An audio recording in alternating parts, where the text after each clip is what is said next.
So welcome to True Nosh. This is my home and kitchen, and I am Renee, and I'm very excited to share with you a new topic about food and nutrition every week here on the Disability Foundation and also with ConnecTra Society. And we've been doing this since the COVID has started, so I'm very honored that you guys are still here with me and watching me, sharing my webinar with you, as well as doing some cooking demos. Today, I'm once again going to start with a presentation, and we're going to share my screen, so hopefully you can watch at your own home.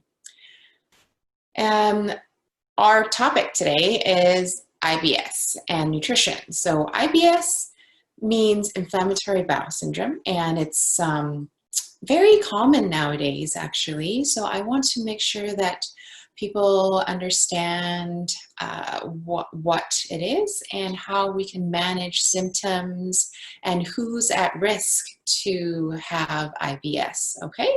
I'm Renee, and I am a registered dietitian in Vancouver, BC, as well as in the US. And I have my own company called True Nosh, and it is a local Vancouver company. We do ship across Canada, and also we're about to opening a store in the fall, and it's all going to be gluten-free, sugar-free, as well as vegetarian. So I urge you to go check out my website, truenosh.com. If you have any questions after this presentation, you can always email info@truenosh.com. Or you can type in the Facebook comments and I'll see if I can get to you during the presentation. And we're going to start.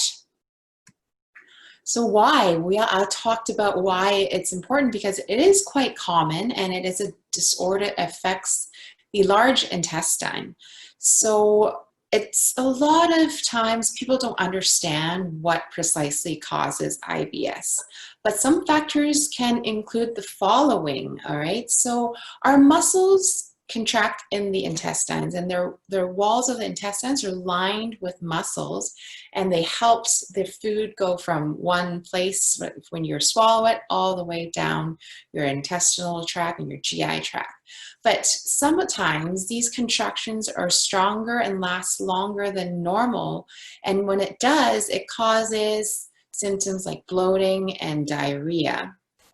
And if you have weak contractions, it can actually slow down the food from going from one place to another, and therefore it can lead to harder and drier stools. So it's not it doesn't matter if it's weak or if it's too strong, it both can have an effect on your digestive system.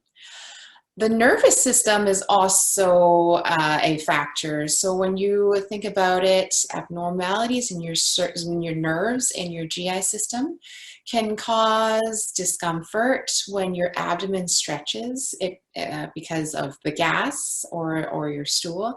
It can cause your nervous system to feel discomfort, and the signals that correlate between your brain and your nerves don't necessarily have the same intactness as it should be, and your body overreacts to these changes, resulting in pain and sometimes constipation or diarrhea. There can also be inflammation in your intestines as well. So we talked about an anti-inflammatory diet a few months ago, and I urge you to go and review that session. And a lot of foods that we covered in that session are good to bring down your inflammation in your body. But if there's inflammation in your intestines, it can actually increase the number of immune cells in your GI tract, therefore causing diarrhea and pain. Sometimes when you have an infection, IBS can develop. So if you have, eaten something that's bad and you have foodborne illness, that can cause gastroenteritis and cause severe bouts of diarrhea caused by either a bacteria or virus that you've ingested. Then IBS can be associated with, because of the increase of bacteria in your intestines, it can have a bacterial overgrowth, can cause a lot of discomfort as well. There could be changes in your gut flora, right? We talked about that in our probiotics and prebiotics session. There are millions of different good and bad bacteria, mostly good in your GI system that help you digest things, help you absorb things. And if there are the microflora in your GI system, play a really good role in keeping you healthy, as well as hydrated, and as well as happy. Also in the session where we talked about mindful eating and how your brain actually talks to your mind and controls some sort of feelings and emotions. Therefore, the bacteria is very important. And if they have different indications that your bacteria has altered, people might suffer from IBS as well. Some symptoms that you might need to be mindful of when you experience it. IBS, it is a chronic condition, meaning it is a long condition that resides in your body. If you don't know how to manage it, it can cause other things too. So some minor symptoms are abdominal pain, cramping, and bloating. And if it's typically relieved by, going to the bathroom, passing a bowel movement, the symptoms you don't have to worry about too much. But if it proceeds, you might need to seek out a doctor. Excess gas, so if you feel bloating, if you always are very gassy, that can also be a problem. And diarrhea and constipation, there are different times when there's a lot of bouts of constipation, or loud bouts of diarrhea, you might want to be mindful of seeking help. And then when you look into your stool, if you find some mucus in your stool, that's also a sign that you might have IBS. So people experience IBS at different times, and different times, your signs can be good because it relieves quickly, but sometimes it can be worse each time. So you want to be mindful to when to see a professional to help you with your symptoms and management. So people who are at risk, and these are a few people that I've listed here, young people actually. So IBS occurs in people that are under the age of 50 more frequently. And if you're female, also increases your chances of IBS. And if you have a family history of that as well, because genes play a role, and you may share factors in the family environment. And then mental health. If you are constantly anxious, and if you're constantly in a depressed mood, and if you are always stressed, that can cause symptoms of IBS. And if you have a history of certain physical or sexual or emotional abuse, that can also increase your risk factors of having IBS as well. Some triggers. Food is the big trigger, and you want to talk about different types of foods that might trigger it, certain beverages even, and you want to understand which type of foods that causes gas or discomfort in your GI system. And you might want to have a notebook that you write down these certain foods and what you feel after eating them. And if you feel bad and if you get bloaty and you get uncomfortable, that food is a trigger. And you want to stay away from that food for a while and see if staying off of it for a while and then gradually introducing it may cause a certain different feeling to that certain trigger. Stress is another trigger, right? People experience stress at certain times in their lifetime, or even certain days of the month you're more stressful. And you experience symptoms during these stressful periods. and it can aggregate symptoms if if you don't be mindful of decreasing the level of stress in your life. Hormones. So women have more of a risk of getting IBS because their hormones indicates changes in their body, and they play a role in causing IBS symptoms. And usually for women during their menstrual period, it is a time that these symptoms are worse. Other trigger foods that may cause IBS or can promote constipation, and you might want to start and noticing symptoms if you ingest more chocolate or some dairy products such as milk or cheese, specifically those that contain lactose, because as we age as a population, many people become lactose intolerant because we don't rely on milk as a sustenance. We don't need it as much as before, so therefore our body just decides that it doesn't need to digest lactose, and you lose the ability. Red meats also may cause some different symptoms such as constipation, and people think unripe bananas can cause constipation, and then things that are highly caffeinated, like carbonated drinks or energy drinks, you may want to be more mindful when you're drinking those type of drinks too. Okay, and also alcohol. If you have symptoms, you might want to lay off on the wine and beer and slowly bring it back when these symptoms subside. You want to increase the variety of plants you eat, because plants have fiber, and fiber helps you maintain a healthy gut. So what I tend to tell people is try to go and find 2 different new vegetables at the grocery store next time you go shopping, and try to aim for 2 different colors, and then you can Google a recipe or watch previous demos that we did on this website and try them out. If I use potatoes, you might not need to use potatoes. You can use beets, or you can use a sweet potato, or you can use purple potatoes and substitute with what I've used, and you can still use the same recipe. Okay. Other triggers can be a lifestyle trigger. So if you don't exercise as much, that can cause IBS.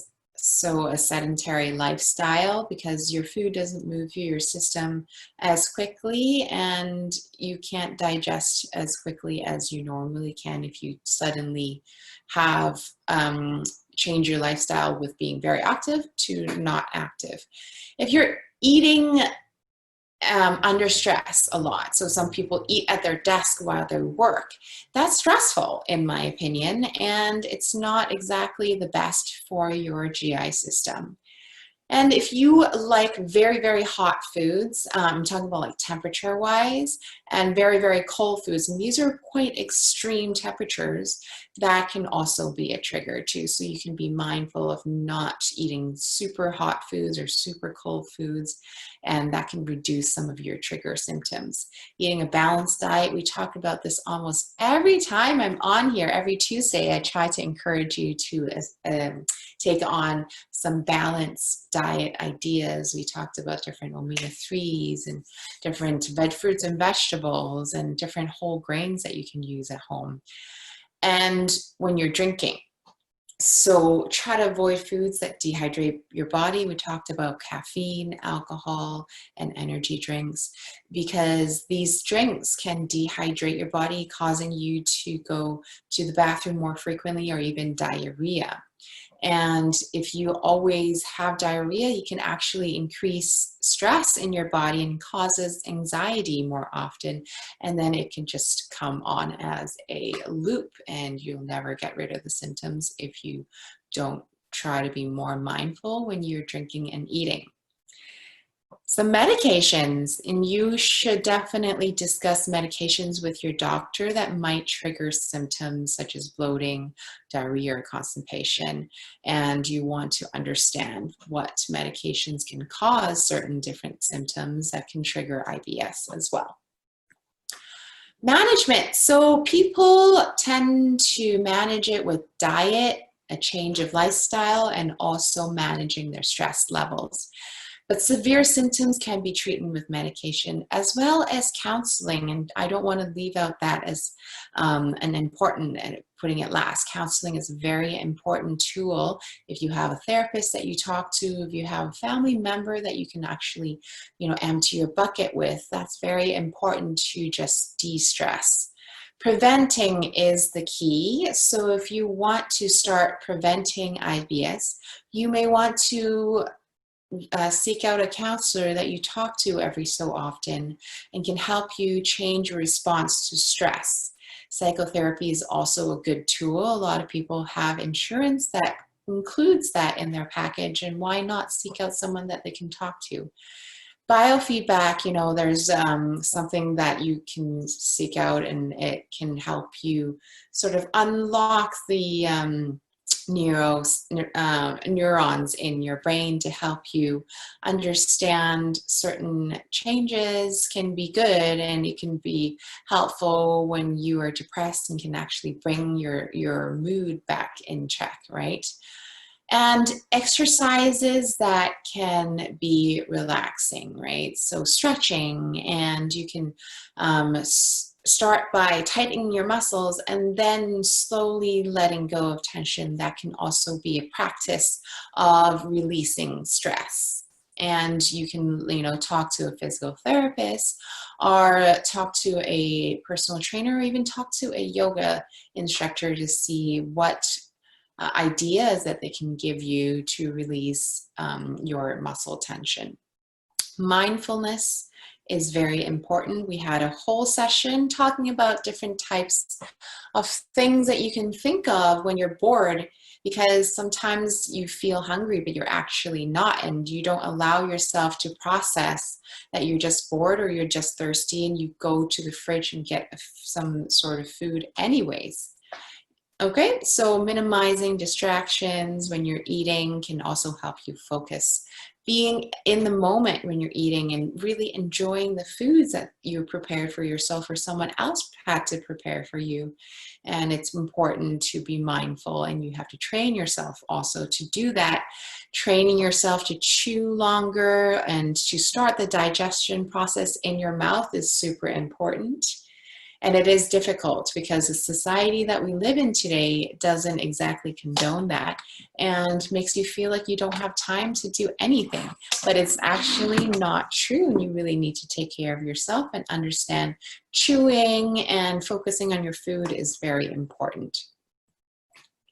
Knowing when to consult a doctor is also very important. So if these symptoms don't change and your bowel habits don't change, it can indicate a more serious condition than just IBS. And these symptoms can include weight loss, diarrhea at night, and when you're bleeding in your rectum. And if you get a blood test and you find yourself being iron deficient, and if you vomit without any prior knowledge that you've eaten something wrong, right? You can't explain why you're vomiting. And if you have difficulty swallowing, that could also indicate some sort of other underlying disease or condition that you don't know about. And pain, if you always feel pain in your GI system and it isn't relieved when you pass gas or go to the bathroom, these are signs, and important signs, for you to go seek out a doctor and go find a second opinion. Some complications. So for chronic constipation or diarrhea, they can cause other things such as hemorrhoids. And IBS is often associated with poor quality of life, because it indicates that people who have IBS, they miss 3 times amount of work days than a regular person who doesn't have it. So you want to keep symptoms managed, and you want to always seek help when you need it. And there's a lot of support out there if you want help, right? And it can be also associated with mood disorders. So symptoms of IBS can lead to depression and anxiety, and you don't want that in your body, because depression and anxiety can cause a lot of other things as well, and also can make your IBS worse, and we don't want that to happen. So I urge you to consult a doctor, consult a counselor or a therapist or a dietitian that can help you. The diet, there's no like precise diet to manage IBS, but these advice here I leave because they are known to help relieve some symptoms. So adding more fibers, meaning adding more fruits and vegetables and whole grains in your diet, and try to avoid the foods and beverages that have in the packaging. We talked about this in our labeling session. High fructose corn syrup, maple syrup, honey, sweetened with juices. You know, try to stay away from things that has sweeteners in it, like syrups and added sugars, and try to eat prunes or dates. These are much more natural and much more wholesome than eating something that's sweetened with table syrup or granulated sugar. There are two kinds of fiber actually, and we did talk about this in our no added sugar session. I talked about soluble fiber and insoluble fiber, and they're both really important, but they're usually both inside your fruits and vegetables and whole grains already. You don't have to seek out both individually. So soluble fiber is what helps you decrease diarrhea, soften your stool, and helps you absorb water and decrease constipation as well, because this type of fiber dissolves in water and forms a gel. So in my sessions, I use psyllium husk fiber, and that's soluble fiber that absorbs water and forms a gel, and that can really help decrease diarrhea, decrease constipation, and helps you go to the bathroom more easily. And you can find them also in oats, beans, nuts, and even applesauce. Another type of fiber is insoluble fiber. This type of fiber does not dissolve in water, and it's often thought of as the stuff that keeps moving, that keeps you moving. So it bulks your stools and increases motility. So it's in the skins and seeds of the vegetables and fruit, and also in the bran. Protein is also important for you because it also slows down your digestion and absorption and helps you feel more satiated.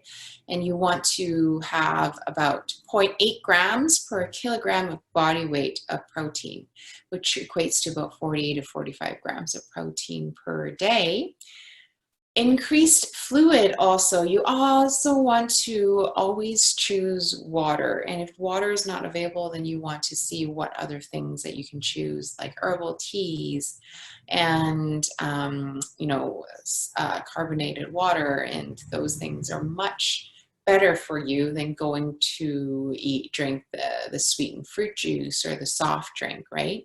Maybe try carrying a water bottle around with you, or downloading an app that helps you remind yourself to drink water.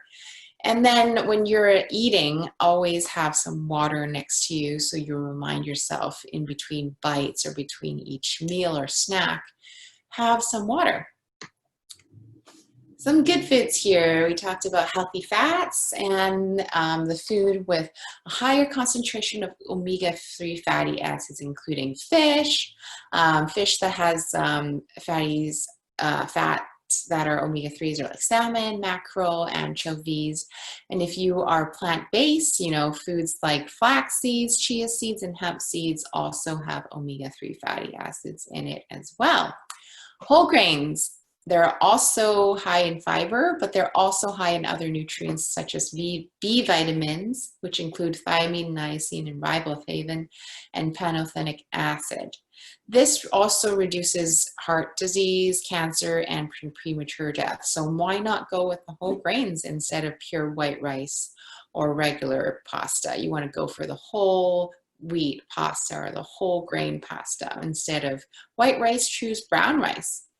and choose whole wheat bread and eat things in your diet like barley and quinoa or kamut, right, and rye. If you're gluten-free, there's so many other options right now that increases the fiber in your diet as well, and maybe adding a scoop of fiber to your smoothie, right, that could work as well, or in a peanut butter, you can add some fiber in that too. So this is where I want to, bring your attention to right now is the low FODMAP diet. And many people are seeking advice because they have no idea how to start in this diet, because there honestly is no right way with a low FODMAP diet. It is common practice to recommend a low FODMAP diet for people to decrease your symptoms of IBS. And it is an elimination diet, and it really has some sort of restriction to the amount and to the types of foods that you can eat. But if you work with a dietitian, you can, hone these symptoms down. And if you are put in a low-fat FODMAP diet, this is not meant to be a long-term diet that you need to follow your whole lifetime. It's meant to only be a few weeks to see if your symptoms worsen or they get better with cutting certain foods out, all right? And you want to work with a specialized dietitian who specializes in the low FODMAP diet.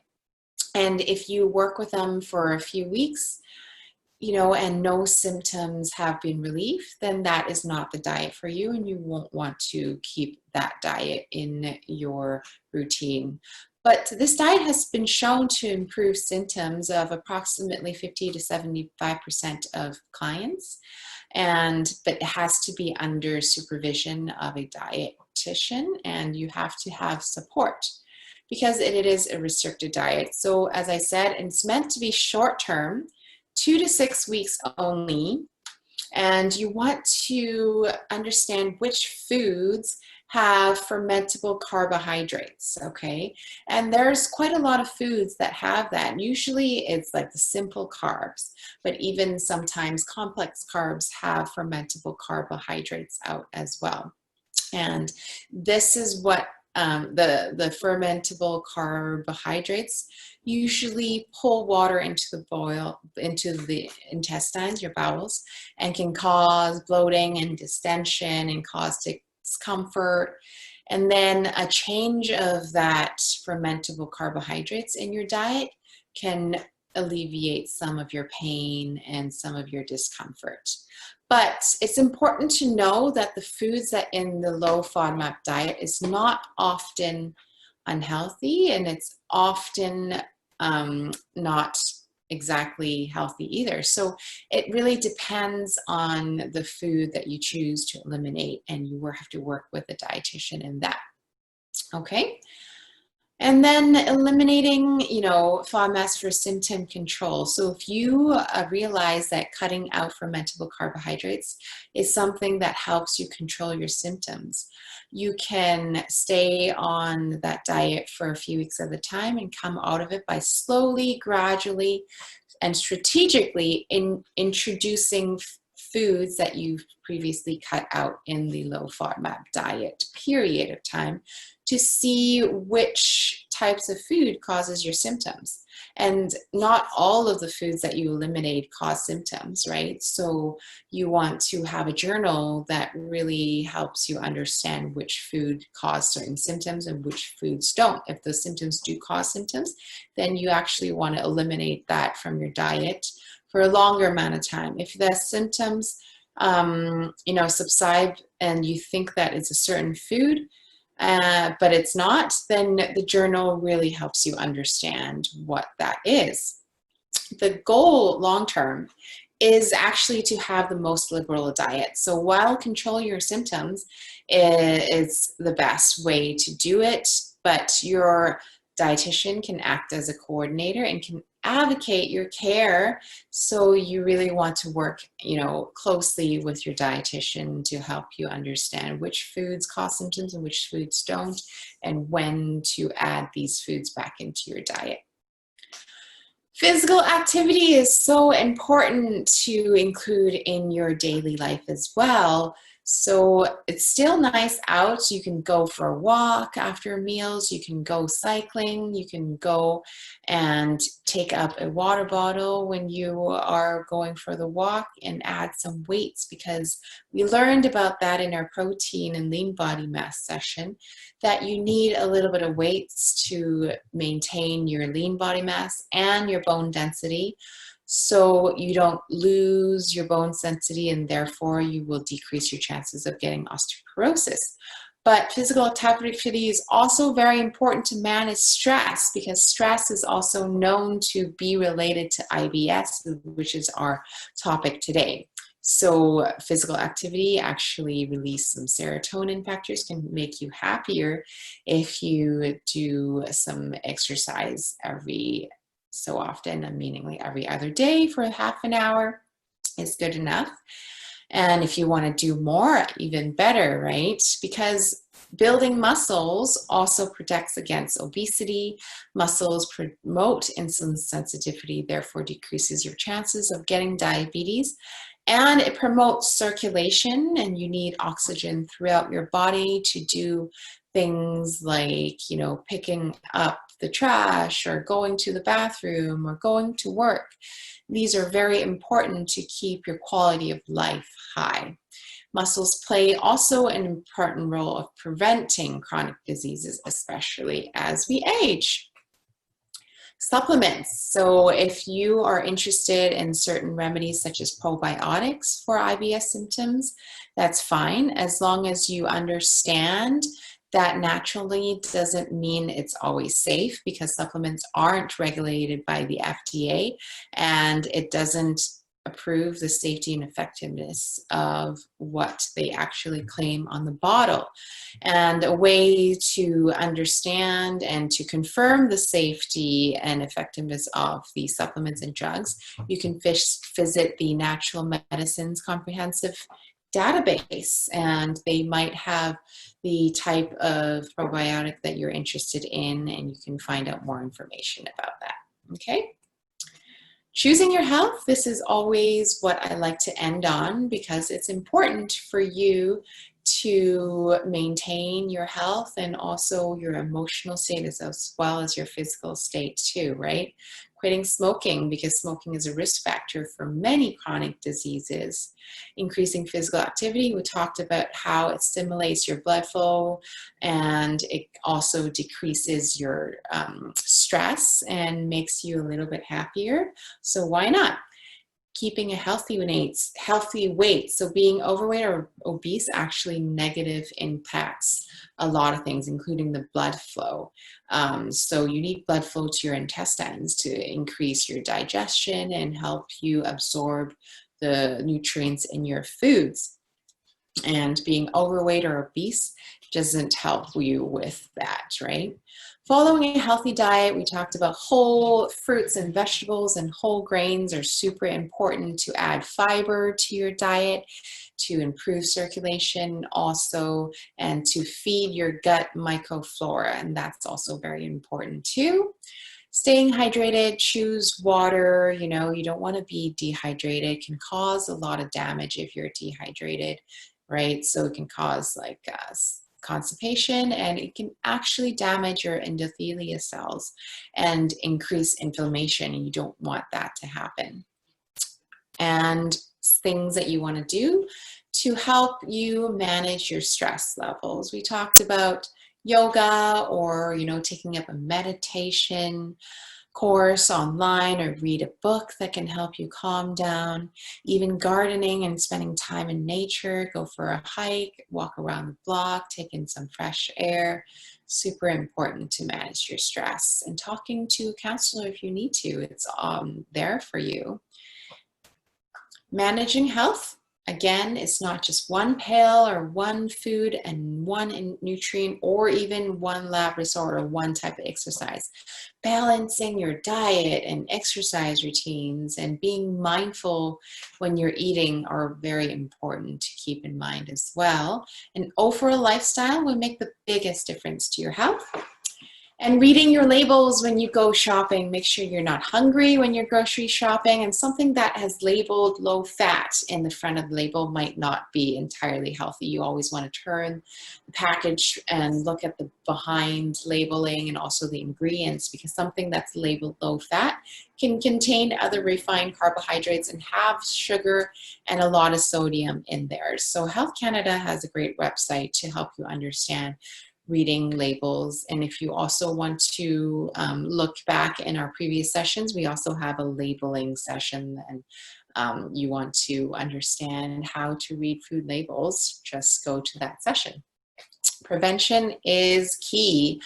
And there is so much support with HealthLink BC. You can pick up your phone and just dial 811, and you can ask to speak to a dietitian or a physician or a nurse. And also BC Dietitians is there to help you. So bcdietitians.ca, you can go and email them and request a dietitian to answer some of your questions or to see them in person. All right, so that was fun. And then we're gonna go now back to our kitchen, and we're gonna do some cooking with you. All right, so I don't know how to, oh, there we go, stop share. Done this for a few months now. I should know how to work Zoom, but sometimes it's a bit of work. Okay, so today we're actually going to make a fun dessert that's also very beautiful as a presentation. And it is the end of like the peach and berry season, but I managed to find a really nice juicy peach that we're going to use to make a stovetop crumble. And I'm very excited to show you this recipe.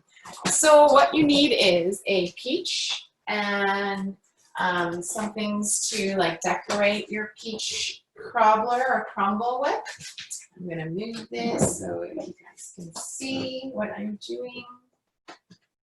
Okay, and then you need like a cast iron pan because we're actually cooking the peaches on the stovetop. So I have a really nice juicy peach, and I'm going to cut this into slices. Okay, is there any questions on Facebook that I need to answer right now? I forgot to put on the chat screen right now. No problem. So if you want to ask me any questions right now, you can type that on the Facebook screen or the Zoom screen. Okay, so I'm just going to cut these into wedges at about like a centimeter thick. You guys can see what I'm doing. And then my cast iron pan, I'm going to line up so I can form a really nice shape with the peaches. Okay, and it's just kind of like making a galette or a pie. Be careful of the stone in the middle. I'm going to take that out carefully. And then again, one peach will probably feed about 2 to 3 people. And if you have guests over for dinner, this is great for a presentation. And you can use a scoop of ice cream on top, and it will make any dinner party very exciting. Okay, so I have my peaches all laid out flat. And what I'm going to do is drizzle a little bit of sesame oil. I like sesame oil. It just gives it a nutty flavor over top. Has about 1 tablespoon of sesame oil. I'm just going to make sure it's dispersed throughout the pan.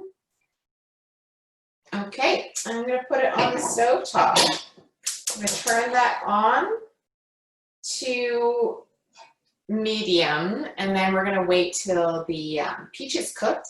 And I'm going to, ooh, I missed a slice here.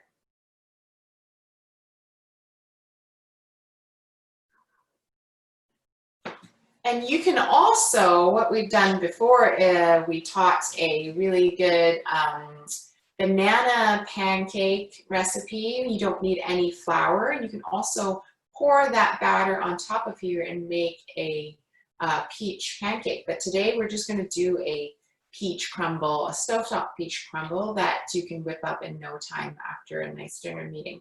Or a dinner party, right? So we have some toasted flax seeds here. You can buy regular flax seeds and toast it on top of the stove. I also have some caraway seeds here. And I love the smell of caraway seeds. It's quite nutty and a little bit of star anise flavor, but not too much. And I'm going to also mix about a teaspoon with 2 tablespoons of flaxseed. And then I have some garam masala, and a lot of people ask me what I can do with garam masala other than making curry. Well, you can add it as a little bit of a seasoning too. So I'm going to add a pinch to my flax seeds and caraway seeds. And then we're just going to toss it around. Okay. And what you can do is to find your favorite brand of granola. I do make a sugar-free, gluten-free granola. You should go check it out on my website. And be ready for when the peaches sizzle, you can put it on top of the peaches. So now I'm going to bring the camera closer to my stove. And you can come and take a look at how the peaches look so pretty on sizzling on top of the stovetop, right? Doesn't that look good? And the sesame oil also smells really, really nice under the peaches. They look really nice to start off with already. And then you want to take your granola and you want to sprinkle it on top of the peaches. If you have more peaches, you can fill in the middle, but I like to keep the middle open for like maybe a scoop of yogurt if you have it. I will grab some yogurt. And my granola has some pumpkin seeds, flax seeds already in it, and goji berries, so it adds a really nice, colorful addition to the peaches. And you don't need an oven for this because the peaches are thinly sliced and they will finish cooking on the stove top.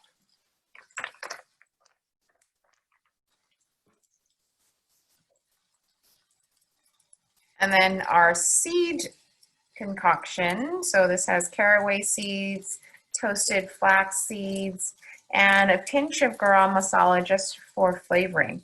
My granola already has cinnamon in it, and this will also just bring out the flavors and create a really nice aroma in your kitchen. And I'm already salivating as I am making this dish. Beautiful. So this dish only takes about, 5 to 8 minutes to make. And now I'm going to go into my fridge and grab my pint of yogurt, and I'm going to enjoy this after the session.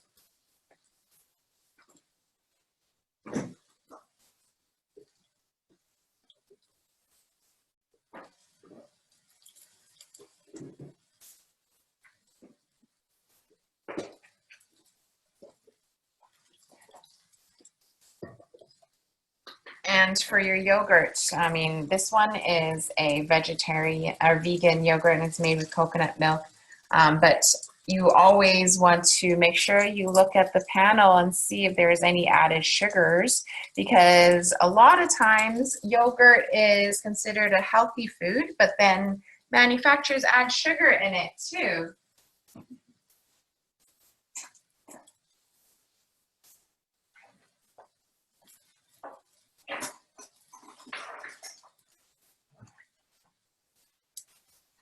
And you want to check out your peaches. If there's a little bit of a crust forming around the peach slices, you'll know it's ready. And it doesn't have to be entirely soft because some people like a nice crunchy peach as well. So now I see some sort of browning around here. And I'm going to turn my stove to low.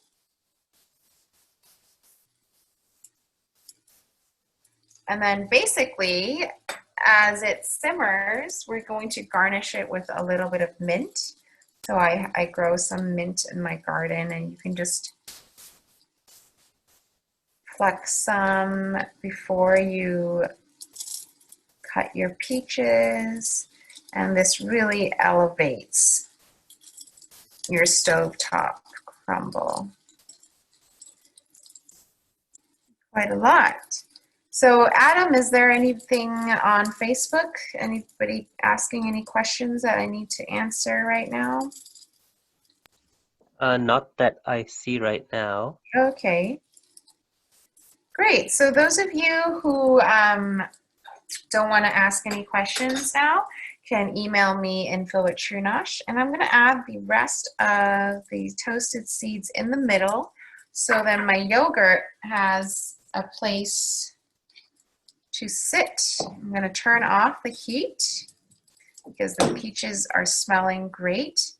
And now I'm just going to add a dollop of yogurt on here. And then the last sprig of mint goes into the middle. And I'm going to bring you guys back to the front of the kitchen, and we can see if anybody has questions. If not, I will see you guys next week.